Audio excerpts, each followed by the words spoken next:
어떻게 인간의 대인관계를 해야 되는가, 어떻게 사람들을 다뤄야 되는가, 교회 안에서 교회 밖에서 어떻게 바람직한 인간관계를 형성해야 되는가, 이 문제에 대해서 생각을 해보겠습니다.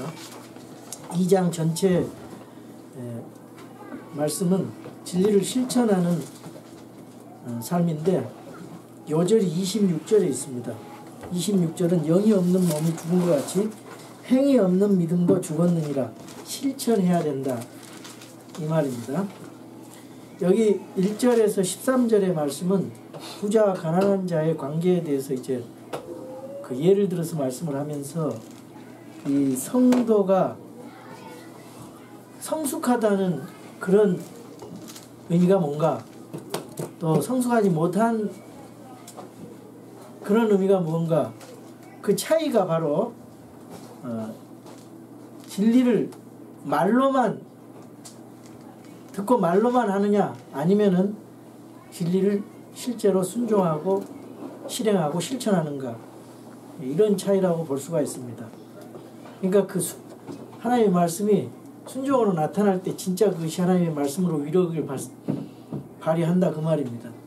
그래서 이 성도의 그 성숙도를 측정하는 그런 예로 2절과 3절을 말씀하고 있어요. 2절과 3절에 보면은 교회에 아주 부자가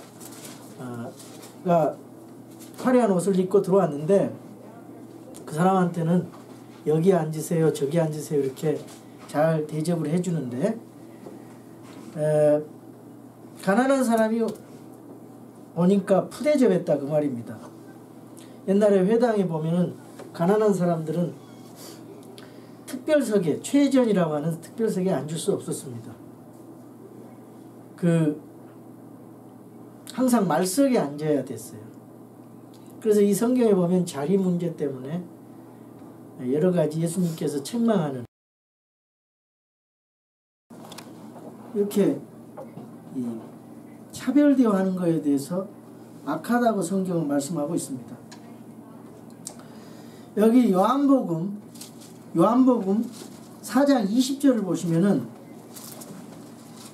이 하나님과의 관계가 어떤지를 알려면은 다른 사람들과의 관계를 보면은 알 수 있다, 그런 내용의 말씀이 있습니다. 어떤 사람이 나는 하나님을 사랑하노라 하고 자기 형제를 미워하면 그는 거짓말하는 자니 자기가 본 자기 형제를 사랑하지 아니하는 자가 어찌 자기가 보지 못한 하나님을 사랑할 수 있으리요. 하나님을 사랑하는 자는 또한 자기 형제를 사랑하라는 이 명령을 우리가 그분께 받았느니라. 나와 하나님과의 관계가 어떤지를 알려면 나와 다른 사람들과의 관계를 보면은 알 수 있다는 것입니다. 우리의 인간관계는 우리 하나님 사이의 관계를 진단하는 척도가 됩니다. 우리의 대인관계로 인격이 형성되고 근본적으로 하나님과 우리 사이의 관계를 알아볼 수 있게 되는 것입니다. 여기 야고보 기자가 어떻게 성공적인 인간관계를 형성할 수 있는지에 대해서 몇 가지를 제시하고 있습니다. 첫 번째, 그리스도에게서 인간관계를 배우라는 거예요.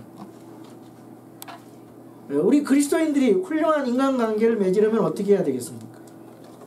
먼저 우리는 주님과의 관계를 바르게 해야 된다, 그 말입니다. 예수님께서 어떤 인간관계를 가지고 이 땅에서 사역하시고 인간을 대했는가, 사람들을 대했는가, 이거에 대해서 우리가 배워야 된다, 그 말이죠. 예수 그리스도를 삶의 주인으로 모실 때 진정한 삶을 배우게 된다는 것입니다. 예수님을 단순히 구원자로만 아니라 영광의 주님을 삶의 주인과 인격을 통치하시는 주님으로 모셔야 되는 것입니다. 예수님을 믿는다고 하지만, 구원받았다 하지만 예수님을 자신의 주님으로 모시지 않는 삶은 그는 실패한 삶이고 하나님이 기뻐하지 않는 삶입니다. 내 자신을 내려놓고 나를 주인이 삼는 것이 아니라 예수 그리스도를 주인을 삼고 살아가는 거예요. 우리에게는 내 자신을 높이려는 그런 마음이 있습니다. 탐하는 욕망이 있어요. 내 자신이 인정받고 싶고 또 권력과 명예를 누리고 남보다 높아지려는 마음이 있습니다. 그 누가복음 14장 7절에서 9절에 보면은 서로 높은 자리를 차지하려고 다투려는 그런 사람들이 있었어요. 그래서 예수님께서 뭐라고 말씀하십니까? 누가복음 14장 7절에서 9절에 보면은 그분께서 초대받은 자들이 으뜸 가는 자리를 택하는 것을 눈여겨보시고 그들에게 비유를 들어 말씀하시되 내가 어떤 사람으로부터 결혼식에 초대를 받거든 가장 높은 자리에 앉지 말라. 그렇지 않으면 너보다 더 존귀한 사람이 그에게 초대를 받았을 때 너와 그를 초대한 자가 와서 내게 이르기를 이 사람에게 자리를 내주라 하리니 그러면 내가 수치를 당하며 가장 낮은 자리를 잡게 될까 염려하노라 하면서 11절에 누구든지 자기를 높이는 자는 낮아지고 자기를 낮추는 자는 높아지리라 하시니라. 그래서 예수님께서 그 제자들의 발을 닦아주고 또 섬기는 그런 본을 보여주셨는데 그것은 마태복음 20장에 보시면은 나와 있습니다. 마태복음 20장에 그 요한의 어머니가 와서 그 세베대의 아이들의 어머니가 자기 아들들과 함께 나와가지고 한 사람은 우편에 한 사람은 좌편에 앉혀달라 그랬어요. 그러니까 24절에 그 10명이 그것을 듣고 두 형제에게 붕괴하거늘 예수님께서 그들을 불러 이르시되 이방인들의 통치자들이 그들에게 지배권을 행사하고 큰 자들이 그들에게 권위를 행사하는 것을 너희가 알거냐. 너희끼리 그리하지 말지니 너희 가운데 누구든지 크게 되고자 하는 자는 너희를 섬기는 자가 되고 너희 가운데 누구든지 으뜸이 되고자 하는 자는 너희 종이 될지니라. 이와 같이 사람의 아들도 섬김을 받으러 오지 아니하고 도리어 섬기며 자기 생명을 많은 사람의 대속물로 주려고 왔느니라 하시니라. 교회 안에서도 서로 섬기는 사람이 많아야지 교회가 잘 되지 서로 으뜸이 되고자 하는 그런 분위기가 되면은 교회가 잘 될 수가 없다는 거죠. 오늘날 교회가 시스템을 보면은 계급 체제로 되어 있는데 이것은 성경이 말씀하시는 서로 섬기는 그런 시스템이 아닙니다. 야고보서 3장 1절도 보면은 내 형제다 너희는 많이 선생이 되지 말라. 우리가 더 큰 정죄를 받을 줄 너희가 아느니라. 선생들은 그만큼 더 많은 심판이 있다는 거예요. 더 많은 책임이 있다는 것입니다. 이런 잘못된 생각들이 그릇된 인간관계로 발전하게 되는 것입니다. 우리 주님은 사람을 외모로 취하지 않으신다고 성경은 여러 번 말씀하셨습니다. 영광의 주님을 만났다면 사람을 외모로 취하지 말라고 우리 야고보 기자도 말씀하고 있는 것입니다. 예수 그리스도는 사람을 우리 많은 우리들을 주님은 외모로 취하지 아니하시고 자녀로 삼아 주셨습니다. 만약에 우리가 어떤 주님이 외모로 취했다면 우리가 뭐 그렇게 잘난 거 있습니까? 그러나 예수님은 아무것도 보지 아니하시고 믿음만 보시고 은혜로 우리를 자녀 삼아 주셨어요. 우리 예수님은 역사상 가장 편견을 갖지 않으신 유일한 분이세요. 우리 주님은 마태복음 22장 16절에 보니까 바리새인들조차도 우리 주님을 외모로 취하지 않는 분이라고 증언하고 있습니다. 주님은 적들에게까지도 편견 없는 태도로 사람들에게 대했습니다. 왜 우리 주님은 그렇게 사람을 대했는가?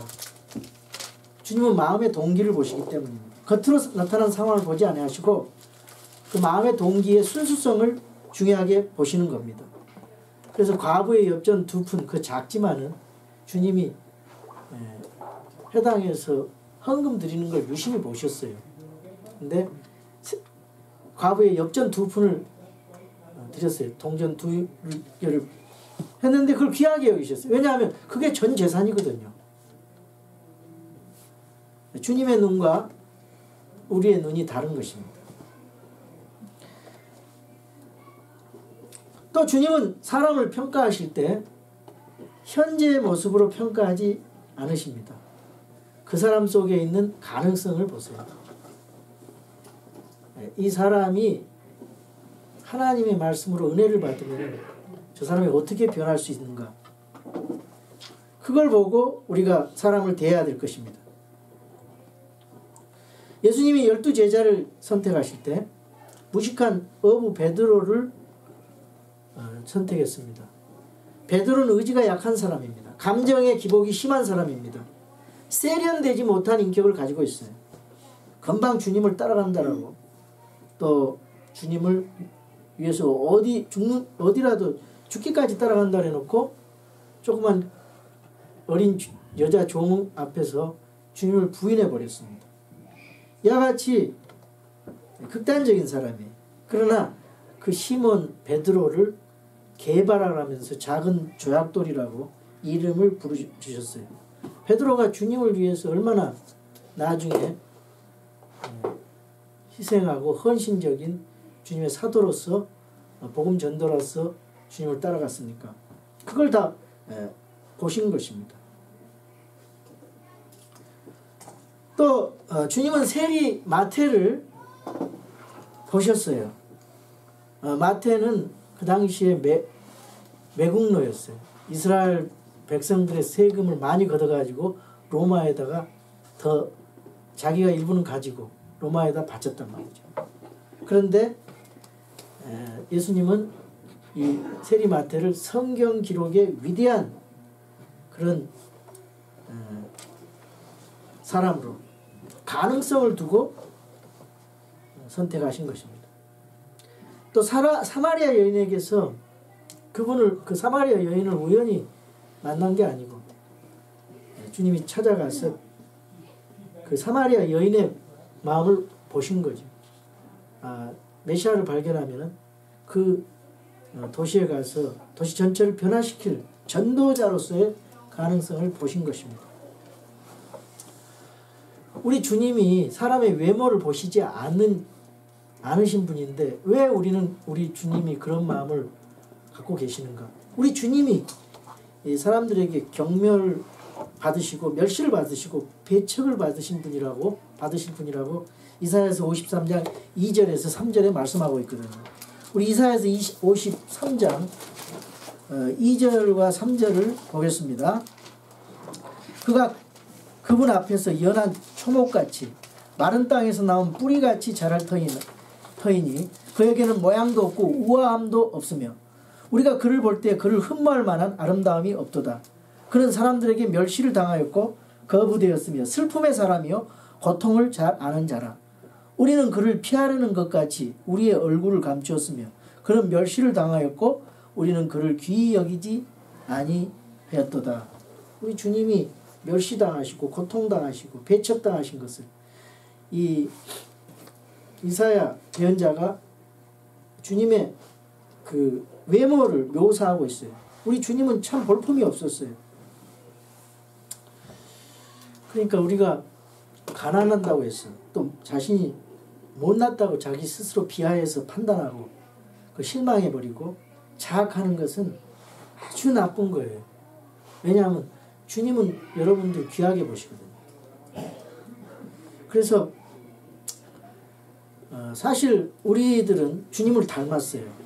그래서 우리 주님이 볼품 없는 것처럼 우리도 볼품 없는 사람들이에요. 그래서 그 못난 부분에 대해서 담대하게 용기 있게 살아가는 것이 필요합니다. 우리 주님의 마음속에 그 내면에는 영광스러운 하나님의 그 본체로서 그 하나님의 영광이 완벽하게 계셨어요. 그래서 우리가 주님의 그 모습을 닮으면은 우리 내면이 아름답게 되는 것입니다. 내면을 아름답게 주님의 마음으로 담는 것이 중요해요. 큰바이 어네스트 해밍웨이가 지은 마크 트웨인인가요? 큰바이 얼굴이 나오잖아요. 그 큰바이 얼굴 그 동네에서 계속 그 사람을 계속 쳐다봤어요. 계속 아침에 일어나서 저 큰바이 얼굴처럼 그 미소 짓고 위대한 인물을 계속 바라보면서 쳐다봤다 이거예요. 근데 어느 날 저런 사람이 나타나서 우리 마을을 구해준다 그런 생각을 갖고 있을 때 장군이 나타나고 시인이 나타나고 누가 나타나가지고 그래도 다 그런 사람이 아니라 그랬어요. 근데 거기 나타나서 매번 그 마을 속에서 어네스트라는 그 사람 주인공이 계속 바라봤기 때문에 그 큰바의 얼굴을 닮아갔다는 그런 얘기도 있듯이 우리가 주님을 계속 바라보고 하나님 말씀 안에서 나타나 있는 그 예수님의 모습을 계속 닮아가려고 우리 찬송했듯이 그러면은 우리가 주님을 닮게 된다. 주님의 모습을 닮게 되고 주님의 마음을 닮게 되고 주님의 영광을 닮게 된다고 말이에요. 아멘. 그래서 우리가 주님의 인격으로 변화돼 가는 거예요. 이게 참 중요합니다. 우리가 성경을 한 자 더 배우는 것도 중요하지만 더 중요한 건 주님의 인격을 닮아가는 거예요. 그랬을 때 주님의 마음으로 사람들을 대하게 돼요. 주님의 영광을 마음에 모신 사람은 사람을 대할 때 주님의 안목으로 사람을 볼게 되는 것입니다. 그러니까 요한복음 7장 24절에 보면 겉모양으로 판단하지 말고 의로운 판단으로 판단하라고 말씀하고 있어요. 외모가 아니라 공의로 판단하라는 것이죠.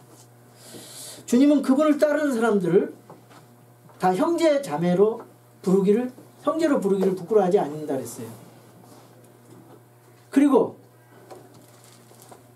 우리 주님은 낮아지셔서 죽기까지 우리를 위해서 몸을 내주셨잖아요. 그 주님의 겸손한 모습을 닮아가야 됩니다. 그러한 주님은 이 땅에 오셔가지고 어떻게 했어요? 불신자들을 무리들 향해서 그 양떼 없이 유리방하던 그런 무리들을 향해서 어떻게 했습니까? 병든 자를 향해서 주님은 어떤 모습을 봤어요? 항상 주님은 불쌍히 여기시다 그랬어요. compassion. 그 병든 자들이 병 고쳐달라고 줄을 섰어요. 주님이 불쌍히 여기시고 병을 고쳐주셨어요. 메시아로서. 우리도 그런 눈으로 사람들을 대하면 세상이 달라질 것입니다. 우리의 믿음 자체가 풍성해질 것입니다. 남을 판단하고 저주하는 마음을 가지고 있으면 그게 변화가 없을 거예요.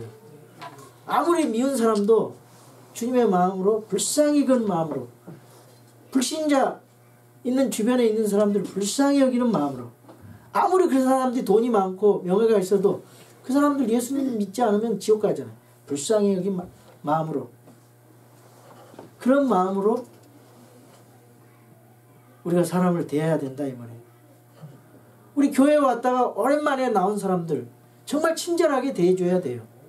그 사람들 큰맘 먹고 교회 왔어요. 진짜 친절하고 사랑을 대해서 격려의 말로써 참 대해줘야 우리 같이 또 힘을 얻어서 우리가 믿음 생활을 같이 할 수 있을 것입니다. 이 교회라는 것은 양들만 물론 이제 목적이 양을 만드는 거예요. 근데 염소가 있을 수 있어요. 그 말썽쟁이도 있을 수 있어요. 그것을 통해서 하나님께서 우리들의 믿음을 연단하시고 사랑의 방법을 배우게 하시고 사랑이 없는 사람들에게 사랑하는 방법 꼭 옆에다 미운 사람을 붙여줘요. 또 내 마음이 이타적이지 못하고 이기적인 사람들 앞에는 꼭 그 이타적인 마음으로 변화될 수 있도록 그 상황을 그렇게 만들어주세요. 그때마다 빨리 깨닫고 마음을 바꿔야 돼요. 우리가. 그래야 믿음의 성장이 있고 주님이 기뻐하시는 것입니다. 진짜 다루기 힘든 사람을 만났을 때 주님은 저들을 어떻게 대하셨을까? 그 주님의 시각을 가지고 우리 사람들을 바라보는 훈련이 필요한 것입니다. 그러한 사람을 외모로 취하지 않고 주님의 마음으로 사람을 대하는 그러한 사람들이 저와 여러분 되었으면 합니다. 아멘. 두 번째로 사람을 은혜로 대하라는 거예요. 5절에서 7절입니다. 하나님이 사람을 선택하는 기준은요. 5절 한번 보세요. 내 사랑하는 형제들아 귀를 기울이라. 하나님께서 이 세상에 가난한 자들을 택하사 믿음에 부요하게 하시고 또 자신을 사랑하는 자들에게 약속하신 왕국의 상속자들로 삼지 아니하셨느냐. 이런 왕국의 상속자들로 우리 주님 사랑하는 자들을 삼아주셨어요. 가난한 우리들을 택하신 믿음에, 물질에 대해서가 아니라 믿음에 부요하게 하셨다고 했습니다. 뭘로? 우리가 잘나서 그거 아닙니다. 우리 믿음을 보시고 우리 주님을 따라가는 겸손을 보시고 불쌍히 위해서 은혜로 택하신 것입니다. 긍휼과 사랑으로 우리를 주님은 택해 주신 것입니다. 사람들의 생각은 무엇입니까? 잘 낳는가 못 낳는가, 학벌이 높은가 아닌가, 집안이 괜찮은가, 부자인가, 이런 겉모양을 따져요. 아무 소용없어요. 결혼 조건도 마찬가지입니다. 그럼 어느 정도 만족하면은 웬만하면은 마음을 보셔야 돼요. 마음을. 저 사람들의 중심을 보고 정말 어떤 상황 속에서도 그 사람이 예수님을 믿는 사람으로서 좀 마음이 뭐 가진 건 없지만 마음이 넉넉하고 사람 인격이 좀 괜찮은가 그렇게 우리가 마음을 가져야 돼요. 제가 참 감사한 것은 제가 뭐 잘난 게 뭐가 있어요. 외모적으로 뭐 근데 뭐 인격이 좋아서 결혼했대요. 근데 제일 안 된 것이 인격이에요.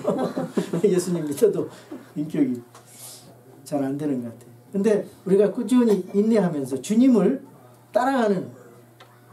따라가면서 우리가 실패해도 또 실수해도 서툴어도 오래 참으신가 은혜로 우리 하나님께서 우리를 대하신 것처럼 우리도 그렇게 사람을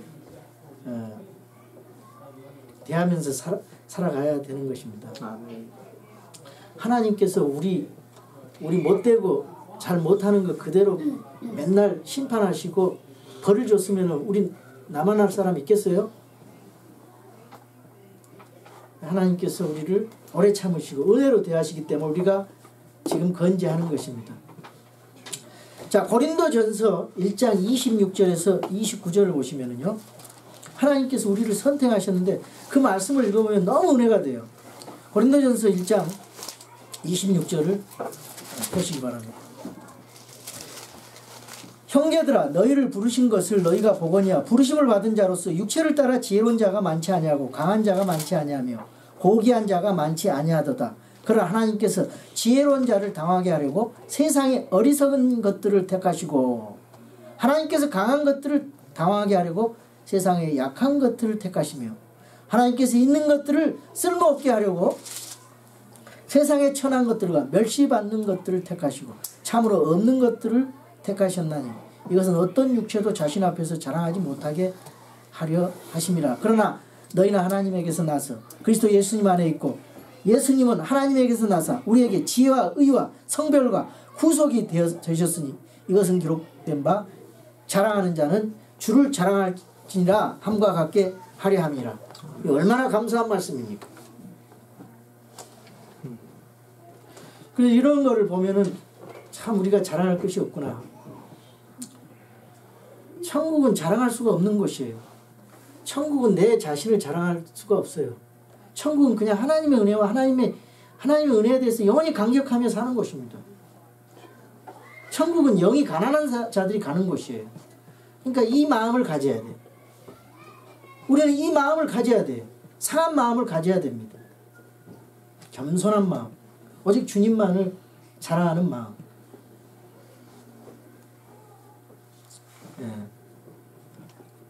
예수님께서 가난한 자들에게 복음을 전하게 하시려고 주님이 오신 것인데 우리 하나님께서 가난하고 평범하고 연약하고 소외된 우리들을 택하셔서 부리시고 하나님의 자녀를 세우시고 세상에 있고 있는 사람들, 명예 높은 사람들, 이런 사람들, 우리가 그런 사람들 보면 아무리 그 사람들이 잘 살고 뭐 부자로 살고 명예가 있다 해도 예수님 안 믿으면 불쌍하게 보이잖아요. 얼마나 감사해요. 우리 주님이 가난하고 평범한 사람들을 택하셨더라고요. 베드로 보세요. 어부예요. 7명이 어부더라고. 야고보, 요한, 빌립, 촌동네 사람들 다 택하셔가지고 위대한 하나님의 사람들로 변화시켰습니다. 평범한 사람들을 통해서 위대한 하나님의 역사를 일으켰습니다. 하나님께서 은혜로 대하심에 차별과 편견이 없어요. 그래서 우리가 은혜로 사람을 대하는 훈련이 필요한 것입니다. 우리 인간들은 편견을 가지고 있어요. 편견은 우리가 역사를 통해서 볼 때 유대인들은 어떤 편견을 가지고 있냐, 사마리아인들에게 대해서 편견을 가지고 있어요. 그게 차별했습니다. 개돼지같이 생각을 했어요. 이집트인들은 유대인들에 대해서 편견을 가지고 있어요. 미국에서는 백인과 흑인에 대한 편견을 가지고 인종차별을 해서 지금도 아직도 해결되지 않는 갈등으로 남아있습니다.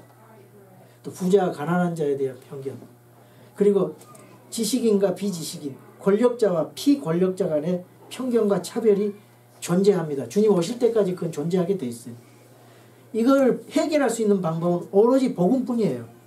복음으로만이 이것을 해결할 수 있습니다. 그래서 갈라디아서 보면은 3장 28절에 보면은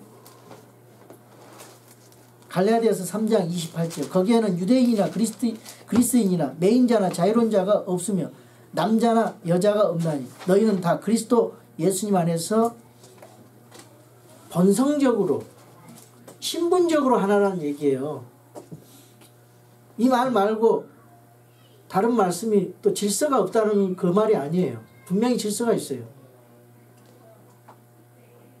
그 한 아내의 남편으로서 여자가 교회에서 설교하는 거 금해져 있고 이런 질서가 다 있잖아요. 그 사역에 있어서는 질서가 있는 것입니다. 이거는 그 복음에 있어서 차별이 없다는 그런 말씀입니다. 또 사도행전 10장에 보면 고넬료 사건이 나오죠. 편견이 많은 유대인 베드로를 보내서 유대인과 이방인 사이에 사회적인 그 편견을 무너뜨렸어요. 종교적인 그런 차별과 편견의 벽을 무너뜨린 사건입니다. 교회 안에 이게 없어야 돼요. 사회에 이게 없어야 됩니다. 이런 것이 교회 안에 존재하면 연약하고 가난하고 소외된 사람들이 위로를 받지 못해요. 그것은 주님이 바라시는 교회가 될 수가 없는 것입니다. 자, 우리가 하나님의 자녀라는 관점에서 참된 인간의 교제를 나눌 수 있어야 편견이 없어진다는 거예요. 그래서 우리가 어떻게 부유한 그런 사람들에 대한, 여기 성경대로 부유한 거에 대해서 그것 때문에 유혹받을 수가 있어요. 그런데 이제 디모데서에 보면은 뭐라고 얘기합니까? 디모데 전서 6장 17절에 보면은 이 세상에서 부유한 자들에게 명하여 그들이 마음을 높이지 말고 확실치 않는 재물을 신뢰하지도 말며 오직 살아계신 하나님 곧 우리에게 모든 것을 풍성히 주사 누리게 하시는 분을 신뢰하게 하고, 부유한 자들은요 하나님을 돈을 섬기는 게 아니라 하나님을 섬기고 선한 사업을 많이 하는 것을 충고하고 있습니다. 그래서 여기 6장 9절에서 10절에 보면 그러나 부유하게 되고자 하는 자들은 사람들을 파멸과 멸망에 빠지게 하는 시험과 올무와 여러가지 어리석고 해로운 욕심에 떨어지느니라. 돈을 사랑함이 모든 악의 뿌리이니 어떤 자들이 돈을 탐내다가 믿음에서 떠나 잘못하고 많은 고통으로 자기를 찔러 꿰뚫었도다. 이렇게 말씀하고 있어요. 야고보서 1장 9절도 부유한 자는 자기가 낮아진 것을 기뻐할지니 이는 풀의 꽃과 같이 그가 사라질 것이기 때문이라. 이 부가 풀의 꽃과 같다는 거예요. 인간이 하나님께서 걷어가시면은 다 없어진다는 것입니다. 그래서 이 부란 자랑의 대상이 될 수가 없고요. 그런데 요즘에 기복주의 잘못된 그런 신앙이 교회 안에 일어나고 그동안 일어났어요. 가난한 자가 부자가 되면 하나님의 축복을 받은 것인가? 물론 받은 것이라고 할 수 있지만 성경이 말하는 것은 부요가 꼭 축복이 아니고 가난한 것이 꼭 저주가 아니라는 거예요. 근데 가난하게 살면 저주가 따르거든요. 저기 어디 큰 교회 어떤 그 조아무개 목사가 그래요. 그래서 정말 그거는 아니죠. 성경은 가난한 자를 정죄하지 않아요. 문제는 무엇이냐? 우리에게 주어진 환경 가운데 얼마나 하나님과 올바른 관계를 맺고 있느냐가 중요한 것입니다. 가난한 자를 택해서 믿음에 부요하게 하셨다 그랬어요. 그리고 사랑에 부요하게 하셨다 그랬습니다. 우리가 이 부한 거에 대해서 너무 마음을 뺏기면 안 돼요.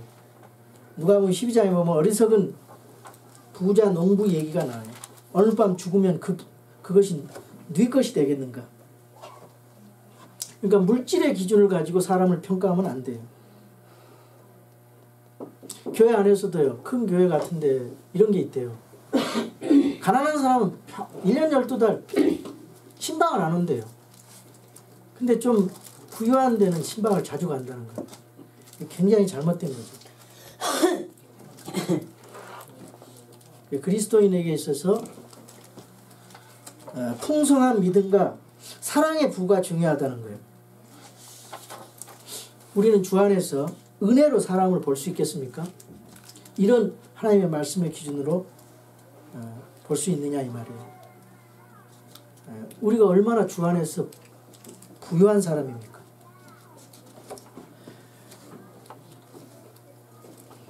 그래서 이제 여기 성경에 5절에서 7절에 보면 내 사랑하는 형제들아 귀를 기울이라. 하나님께서 이 세상의 가난한 자들을 택하사 믿음에 부유하게 하시고 또 자신을 사랑하는 자들에게 약속하신 왕국의 상속자들로 삼지 아니하셨느냐. 그러나 너희는 가난한 자들을 업신여겼도다. 부자들은 너희를 학대하고 재판석 앞으로 너희를 끌고 가지 아니하느냐. 그들은 너희를 부를 때 쓰는 그 존귀한 이름을 모독하지 아니하느냐. 그랬어요. 또 이 세 번째로 우리가 생각해 볼 것은 하나님의 말씀으로 인간을 대하라는 것입니다. 인간관계에 대할 때 하나님의 말씀의 명령으로 사람에게 대하라는 것입니다. 이 말씀을 지키는 최대의 방법이 있다면은 말씀을 삶으로 순종하며 지키는 것입니다. 여러분이 말씀을 지키지 않으면요, 하나님의 말씀의 영광이 우리 삶 속에 나타나지 않으면은 하나님의 말씀이 권위가 세워지지를 않습니다. 그래서 말씀을 지켜야 돼요. 내 이웃을 내 몸같이 사랑하라. 여기 8절에 내가 성경 기록에 따라 너는 내 이웃을 내 몸같이 사랑하라 하는 왕가의 법을 성취하면 잘하거니와 너희가 사람들의 외모를 중시하면 죄를 범하고 율법에 의해 범법자로 확정되리라. 누구든지 온 율법을 지키다가 한 조목이라도 어기면 모든 것에서 유죄가 되나니 간음하지 말라 하신 분께서 또한 살인하지 말라 하셨은지 이젠 내가 비록 간음하지 아니하여도 살인하면 율법을 범한 자가 되느니라. 이게 무슨 말씀입니까? 내 이웃을 내 몸과 같이 사랑하라는 명령은 최고의 명령이에요. 근데 그러지 않고 가난한 사람을 업신여기는 것은 하나님 앞에 불순종하는 것이 된다는 것이죠. 사랑하지 않는 것이 죄가 된다는 것입니다. 참 사랑은 감정으로 사랑하는 게 아니고 의지적으로 사랑하는 것입니다. 의지의 결단입니다. 이게 참 중요해요. 이 순종하려고 하는 의지의 결단이에요. 미워하는 사람을 의지를 가지고 하나님의 명령에 따라 사랑을 하는 거예요. 그게 아가페의 사랑입니다. 그래서 고린도전서 13장에 보면은 사랑은 오래 참고 그랬어요. 참는 것이 사랑인 것입니다. 보기 싫어도 사랑으로 참아내는 것입니다. 그리고 성도의 그 상대의 이익을 도모하는 것입니다. 왜 사랑해야 되는가? 왜 우리가 사랑해야 됩니까? 하나님의 형상대로 창조된 사람을 사랑해야 되는 것입니다. 여기 3장 9절에 보면은 그것으로 우리가 하나님 곧 아버지를 찬송하며 또 그것으로 우리가 하나님의 모양대로 만들어진 사람들을 저주하느니라. 한 마음으로 찬송과 저주가 나온다는 거예요. 하나님의 형상대로 창조된 사람들을 우리가 그 형상이 회복된 사람이기 때문에 아직 회복되지 않는 아담의 형상을 가지고 있는 사람들을 그들을 살려내기 위해서 사랑해야 된다는 거예요. 왜? 주님이 사랑하시는 대상이기 때문에. 여러분, 이 사람은요, 저와 여러분은 얼마나 소중하냐면요, 예수 그리스도께서 하나님 그분께서 자신을 몸을 피 흘려 죽으실 만큼 사랑하신 가치 있는 존재입니다. 예수님을 믿기만 하면은 성령님께서 우리 안에 내주하신 만큼 인간은 존귀한 존재예요. 그래서 사람의 기능을 가지고 사람을 평가하는 것은 그건 죄가 된다 그 말이에요. 사람의 그 존재가 얼마나 소중하냐, 성경적인 방법으로 명령으로 우리가 사람을 대해야 된다 그 말입니다. 9절에 사람을 외모로 취하면은요 죄가 된다는 거예요. 왜냐? 가장 최고 법인 이웃사랑을 하지 않았기 때문입니다. 10절에 율법을 다 지키다가도 한 조목을 못 지키면은 모두 범한 것이 된다 그 말이에요. 사람을 귀하게 여기지 않는 것을 아무렇지 않게 생각하면은 안 된다는 것입니다. 11절에 율법을 하나만 범해도 하나님 보시기에 모든 것을 범한 죄인이 되는 것이에요. 예수님은 사람을 미워하면요 살인죄를 짓는 거라 그랬어요. 또 여자를 보고 음욕을 품어도 간음죄를 지었다고 그렇게 보고 있습니다. 이런 관점에서 다른 사람을 성경적으로 평가하고 대하라는 말씀입니다. 마지막으로 네 번째 12절 13절은 인간관계에 대한 우리 행위는 심판을 받는다는 거죠. 너희는 자유의 법에 의해 심판받을 자처럼 말하고 행하라. 긍휼을 베풀지 않는 자는 긍휼 없는 심판을 받으리라. 긍휼은 심판을 이기고 기뻐하느니라. 우리가 말을 하고 행동을 할 때 이 언행이 심판을 받게 된다고 생각을 하면서 살아간다면 그 언행에 대해서 신중하게 될 것입니다. 주님은 우리의 모든 말과 행동 그리고 마음의 동기라든가 태도를 심판하실 것입니다. 마태복음 12장 36절에 보니까 마태복음 12장 36절에 보니까 무슨 말씀이 있습니까? 마태복음 12장 36절 우리 다 함께 읽어보겠습니다. 마태복음 12장 36절 오직 내가 너희에게 이르노니 사람들이 무슨 쓸데없는 말을 하든지 심판날에 그것에 대하여 회개보고를 하리라. 내 말들로 내가 의롭게 되며 내 말들로 내가 정죄받으리라. 그러니까 언어 심판이 있고 언어를 아주 조심해서 해야 된다는 것입니다. 그리고 또 요한복음 12장 48절을 보세요. 요한복음 12장 48절. 우리가 예수님에게 앞으로 이제 예수님께서 그리스도 심판석에서 심판하시게 될 텐데 요한복음 12장 48절 한번 같이 읽어봅시다. 나는 거절하고 내 말들을 받아들이지 아니하는 자에게는 그를 심판하는 이가 있으니 곧 내가 하는 말 바로 그 말이 마지막 날에 그를 심판하리라. 예, 나를 거절하고 내 말들을 받아들이지 아니하는 자에게는 그를 심판하는 이가 있으니 곧 내가 한 말 바로 그 말이 마지막 날에 그를 심판하리라. 성경 가지고 하나님께서 심판하신다는 거예요. 그러면 우리가 무익하고 상처 주는 말을 함부로 해서는 안 되고 은혜로운 말을 해야 되고 또 긍휼한 마음으로 긍휼을 가지고 해야 된다는 거예요. 그래서 여기 긍휼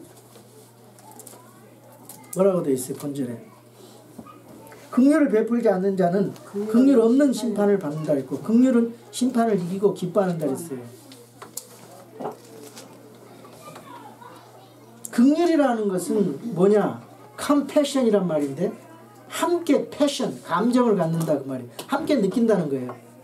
사람들의 마음을 함께 공감하고 외로움을 함께 나누는 마음이라는 것입니다. 그래서 우리 마음속에 긍휼이 없는 마음을 우리가 회개해야 돼요.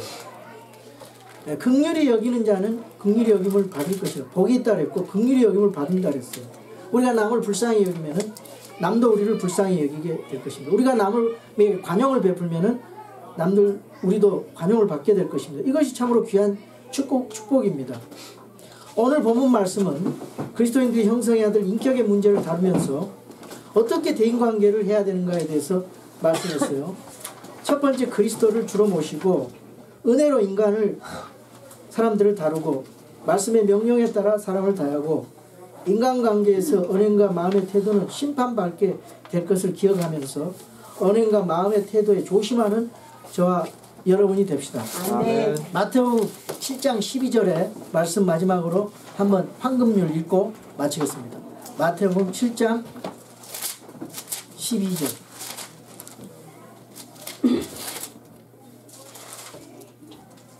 다 함께 읽겠습니다. 그러므로 무엇이든지 사람들이 너희에게 해주기를 바라는 모든 것을 너희도 그들에게 그대로 하라. 이것이 율법이요 예언자들이니라. 아멘. 감사합니다.